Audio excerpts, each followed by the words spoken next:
तो सबसे पहले आप सबको मेरा प्यार भरा नमस्ते। तो अभी टाइम रात के खाने का हो रहा है। तो मैंने किचन में जाके राजमा गैस में चढ़ा दिए हैं। तो अभी मैं यहाँ इस वाले रूम में आ चुकी हूँ रजाई के अंदर बैठने के लिए, क्योंकि ठंडा बहुत ज़्यादा हो चुका है। तो सर पे भी मैंने साफा बांध लिया है और नीचे मोजे पहन लिए हैं। तो इसका मतलब बहुत ज़्यादा ठंड हो रही है। और सुबह दिन का खाने में हमने क्या किया था कि 2-4 रोटियां सुबह की बची हुई थी और एक पैकेट मैगी का भी था। तो हमने उसी से काम चला लिया था। तो फिर जैसे चावल ना खाओ ना तो अजीब सा लगता है। तो मैंने कहा रात को राजमा चावल बनाएंगे आज। तो राजमा मैंने चूल्हे में रख दिए हैं गैस में, और दिन में भिगो दिए थे गर्म पानी में। तो राजमा चावल बनाएंगे। और पता नहीं, अब सुबह पता चल रहा हम सूझ गए हैं। तो पता नहीं। और यहाँ पे साक्षी भी लेटे लेटे फ़ोन देख रही है। और सब आजकल ठंडा है ना, तो बस गोदी गोदी होती है बच्चों के लिए भी। तो हम भी इधर बैठे हुए हैं। हाय कर दो, हाय बोलो, हाय जय कर दो दोनों हाथ से। तो यहाँ पे मैंने रख दिए हैं ये राजमा। और ये ना मेरा कुकर का ढक्कन पूरा ख़राब हो रहा है यहाँ पे। मुझे इसको प्रेमनगर लेके जाना पड़ेगा। इसमें सीटी भी नहीं आ रही, क्योंकि ये पूरा उठा हुआ है, यहाँ से फटने का भी डर है इसमें। तो कम आँच में ही मैं इसको बना रही हूँ। पता नहीं, डर भी लग रहा है मुझे। तो ये चारों तरफ, ये डंडी ना चारों तरफ घूम रही है इसके ना। तो इसको दिखाना पड़ेगा मुझे, दिखाना के इसको लेके जाऊंगी, इसको ठीक करके लाऊंगी। अभी एक दिन जाना पड़ेगा मार्केट। और आज के इतने छोटे दिन हो गए हैं। चलो कपड़े उपड़े धो, तो छत में जाते जाते और कपड़े सुखाते सुखाते पता चलता है कि 12 बज गए, 1 बज गए। तो फिर दिन का खाना खाने का टाइम हो जाता है, बनाने का टाइम हो जाता है। तो फिर कहीं जा नहीं सकती मैं। कहीं एक महीने से ज़्यादा हो गया है, कहीं भी नहीं गई हूँ मैं।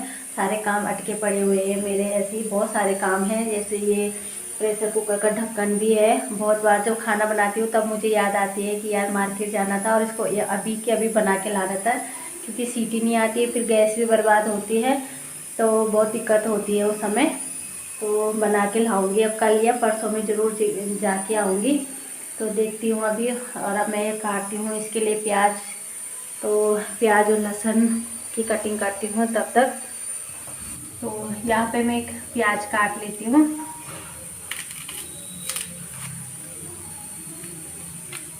और सब्जियां फिर से इतनी महंगी हो गई हैं कि बस पूछो ही मत। जो गोभी पिछले हफ्ते 20 रुपये किलो लेके आए थे हम, इस हफ्ते 50 रुपये और 40 रुपये किलो हो गई है गोभी। तो आप लगा सकते हैं कितना हम महंगी हो गई है फिर से सब्जियां। पता ही नहीं चलता कि कब महंगी हो रही है, कब सस्ती हो रही है, कुछ पता नहीं चलता। एक हफ्ते में क्या क्या इतना रेट चेंज हो जाता है कि सुन के ये मतलब लेके आने का मन ही नहीं करता है, कुछ भी खाने का मन ही नहीं करता है। इतने हाई रेट हो जाते हैं सब्जियों के। और आजकल तो बहुत ज़्यादा हो रहे होंगे सारी चीज़ के। वो तो फिर भी ये है कि लहसुन अदरक ये चीज़ें हमारी गढ़वाल से आ जाती है, तो थोड़ा बहुत सहारा हो जाता है इन चीज़ों पे भी। क्योंकि ठंडियों में ना लहसुन अदरक ज़्यादा खाया जाता है, तो ये चीज़ महंगी भी आती है फिर। लेकिन जब थोड़ा गढ़वाल से आ जाती है ये चीज़ें, तो थोड़ा सा मतलब ठीक रहता है ना। तो अभी जैसे ही मैं चौका लगाने वाली थी, वैसे ही देखा तेल बहुत कम है बचा हुआ। फिर से तेल लेके आना पड़ेगा। और सच में ये परेशानी ना, आज ये ख़त्म कल वो ख़त्म, इतनी टेंशन है कि टेंशन ख़त्म होने का नाम ही नहीं लेता। कि बस आज चीनी ख़त्म, कल तेल ख़त्म, कल नमक, ये चीज़ें तो बस लगी रहती हैं। और बहुत गुस्सा भी आता है उस समय। ऐसा लगता है कि सब कुछ छोड़ के भाग जाना था। और राशन लेके भी आते हैं, लेकिन ये छोटी छोटी चीज़ें जो है वो ख़त्म हो ही जाती है। और महीना पूरा भी नहीं होता, फिर भी बीच में ख़त्म हो जाती है। तो आप कल जैसे तेल के लिए ले जाएंगे ना, तो 200 रुपये का नोट चाहिए, क्योंकि अलग अलग रेट है। कहीं पे 160, 170। और अगर बच्चों के लिए दुकान जाएंगे तो बच्चों के लिए लेके भी आएंगे 10-20 रुपये की चीज़, तो 200 रुपये का कोई पता नहीं चलेगा। और तेल सिर्फ एक हफ्ता चलने वाला है, बाकी तो मतलब कोई पता ही नहीं है। ऐसी हर चीज़ में ऐसे ही होता है। अगर हम दुकान में जाएंगे तो 200-300 रुपये तो खर्च हो के आते ही आते। 100 रुपये का तो कुछ भी आता ही नहीं है आजकल। मतलब 100 रुपये ले जाना तो मतलब ऐसा है कि बच्चों के लिए बिस्किट उस्किट आएंगे तो, और कुछ नहीं, बाकी कुछ भी नहीं आएगा घर के लिए। तो 100 रुपये तो मान के आप छोड़ ही दो कि 100 रुपये का भी कुछ होगा। और गढ़ोली में एक गीत थे ना, हूँ खाने देहरादून सभ्य धाने देहरादून, तो खाना लगाना कुछ नहीं, ये देहरादून में महंगाई और बेरोजगारी अलावा तो देहरादून तो बेकार से खाना लगे चाहिए। देहरादून में कुछ भी अगर आप जॉब करना चाह छो, कुछ भी करना चाह छो, तो कुछ भी नीचे देहरादून में महंगाई तो दुनिया भर की कपड़ा एक से एक कपड़ा महंगा, सब चीज़ महंगा। तो मैं तो नहीं लगा कि देहरादून में कुछ भी चीज़ है कुछ नहीं। जहाँ पढ़ाई थोड़ा ठीक से, पढ़ाई मामला में ठीक से देहरादून, लेकिन नौकरी चाकरी कुछ नहीं थी। अगर आप लोग जन मतलब गांव के एरिया में हैं, तो अगर आप इतनी दूर किराए लगा के जाते भी हैं, और अगर वहाँ पे आपको 6-7 हज़ार रुपये मिलते भी हैं, तो किराए के लिए ही होता है, तो कुछ फ़ायदा नहीं है। और यहाँ पे ज़्यादा से ज़्यादा मुझे लगता है 6 या 7 हज़ार रुपये ही मिलते होंगे किसी को भी, हाँ, जो कि ऑफिस में करते होगा या कहीं अच्छी उसमें मैं बात कर रही हूँ। अगर जैसे हम लोग हैं लेडीज़ लोग, अगर कहीं दुकान में काम करते हैं, 12-12, 13-13 घंटे काम करना पड़ता है, फिर भी वो हमें देते 2,000-3,000 रुपये शुरू में। तो कोई फ़ायदा नहीं है देहरादून में रह के, बस बच्चों के लिए आना पड़ता है यहाँ पे।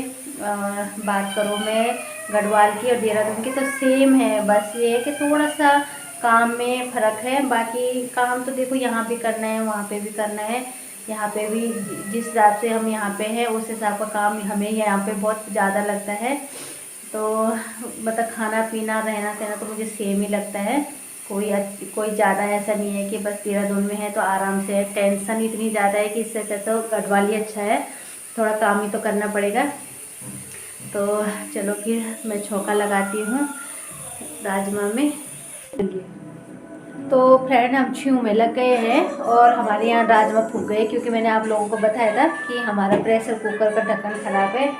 तो जब हमें रजाई के अंदर खुशबू आई जलने की, तो तब मैं आई यहाँ पे और पूरा कुकर अभी मैं आपको दिखाती हूँ। तो ये देखिए कुकर पूरा जल गया है यहाँ पे।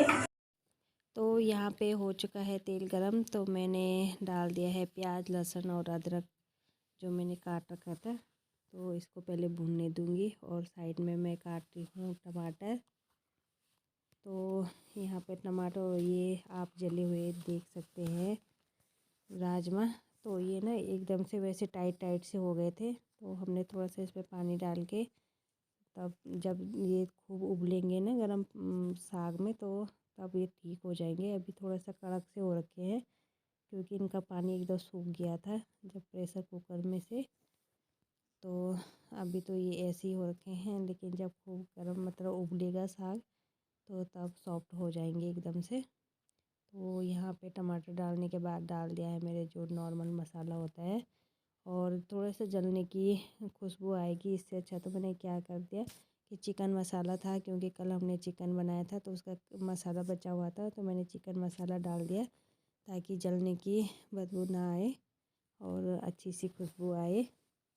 तो मैंने चिकन मसाला भी इसमें डाल दिया था। बाकी वही है नमक हल्दी और मसाला। तो टमाटर अच्छे से गलने के बाद डाल दूँगी मैं इसमें राजमा। तो टमाटर भी यहाँ पे अच्छे से गल चुके हैं, और ये देखिए आप राजमा को, तो अभी पानी से हो रहे थे क्योंकि टाइट हो रखे हैं ना राजमा। तो यहाँ पे बन चुके हैं हमारे राजमा, बन के हो गए हैं तैयार। और ये बर्तन साक्षी ने अच्छे से धो दिया क्योंकि ये जल के काला बन गया था। तो साक्षी का सबूर, साक्षी मुझे बोले बिल्कुल सबूर नहीं है मौसी तेरे पे। साक्षी छौंके डालो सा है, थोड़ा हल्दी डाल दे इसमें। तो साक्षी को मैं कह रही थोड़े सा हल्दी डाल दे चावल में, ताकि इतना ठंडी होगी, ठंडे नहीं होंगे चावल। पता चला सुबह हम सूच रखे हैं सबके सब बम पकौड़ा बन रखे हैं, और ठंड लग गई तो अपना तो कोई बात नहीं, पर बच्चों की गड़बड़ नहीं होनी चाहिए, तबीयत उधर उधर नहीं होना चाहिए बच्चों को। तो चलो फिर आज देख कल सुबह जिंदा रहते कि नहीं रहते, आप लोगों को हम सूचना दे देंगे। और इनका होता है ज़्यादा बच्चों का ना बच्चे हम लोग तो इधर उधर चले जाते हैं, लेकिन बच्चे बिस्तर ख़राब कर देंगे, इस चीज़ की ज़्यादा टेंशन है। तो आज रिस्क तो ले लिया मैंने, पहली बार दाल चावल बनाए होंगे रात को, राजमा चावल मतलब ठंडियों में। वैसे तो बनाते हैं कभी कभार, लेकिन ठंडियों में मैं तो ज़्यादा रोटी पसंद करती हूँ। तो चलो फिर अभी बन के तैयार होता है, फिर खाते हैं खाना।